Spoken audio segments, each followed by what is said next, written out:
AP ప్రజలు చరిత్రలో సువర్ణ అక్షరాలతో నిలిచిపోయే తీర్పు ఇచ్చారని చెప్పారు టీడీపీ అధినేత చంద్రబాబు.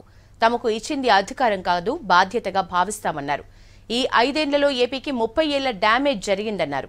వ్యవస్థలు, ఎకానమీ కుప్పకూలిందన్నారు. తాము ఎన్డీఏలోనే కొనసాగుతామని చెప్పారు బాబు. సాయంత్రం ఢిల్లీలో జరిగే ఎన్డీఏ భాగస్వామ్య పక్షాల మీటింగ్కు హాజరవుతామని తెలిపారు. గతంలో ఓడితే కుంగలేదు, ఇప్పుడు గెలిస్తే గంతులేయలేదన్నారు చంద్రబాబు. ఎన్నికల ఫలితాల తర్వాత అమరావతిలోని ఉండవల్లి నివాసంలో మొదటిసారి మీడియాతో మాట్లాడారు బాబు.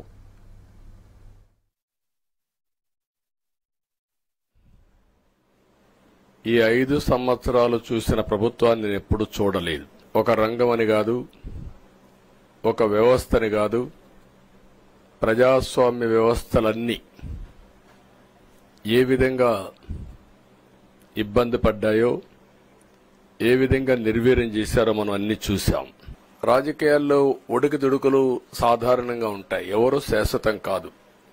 దేశం శాశ్వతం, ప్రజాస్వామ్యం శాశ్వతం, రాజకీయ పార్టీలు శాశ్వతం, అధికారం అశాశ్వతం. రాజకీయ పార్టీలు కూడా సక్రమంగా ఉంటే మళ్లీ ప్రజలు ఆదరిస్తారు. కానీ ఇంత హిస్టారికల్ ఎలక్షన్ నేను ఎప్పుడు చూడలా.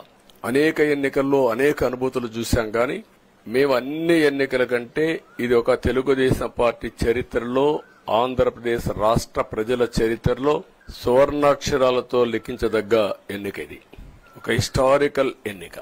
అదే మరి బీజేపీ అగ్రనాయకత్వాన్ని, నరేంద్ర మోడీ గారిని, అమిత్ షా గారిని, ఇక్కడికి వచ్చిన అబ్జర్వర్స్ ని, ఇక్కడుండే పార్టీ అధ్యక్షురాలైనటువంటి పురంధేశ్వరి గారిని మనస్ఫూర్తిగా అభినందిస్తున్నా.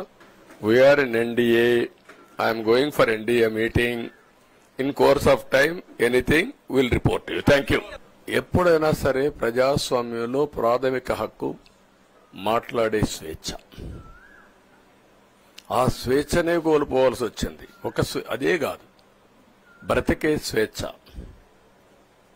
ఆస్తులు పెట్టుకునే స్వేచ్ఛ, ఇవన్నీ కోల్పోయే పరిస్థితి వచ్చింది.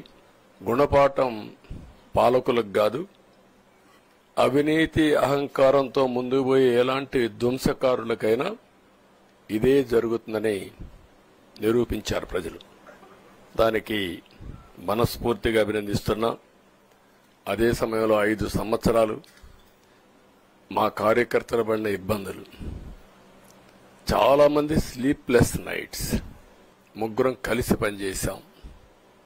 బేషిజాలు ఎక్కడా లేకుండా మేము ఏదైతే చెప్పామో ప్రజలు గెలవాలి, రాష్ట్రం నిలబడాలి. దీనికోసం పై స్థాయి నుంచి, ఢిల్లీ నుంచి వచ్చినటువంటి బీజేపీ నాయకులు గాని, ప్రధానమంత్రి అమిత్ షా గారు గాని,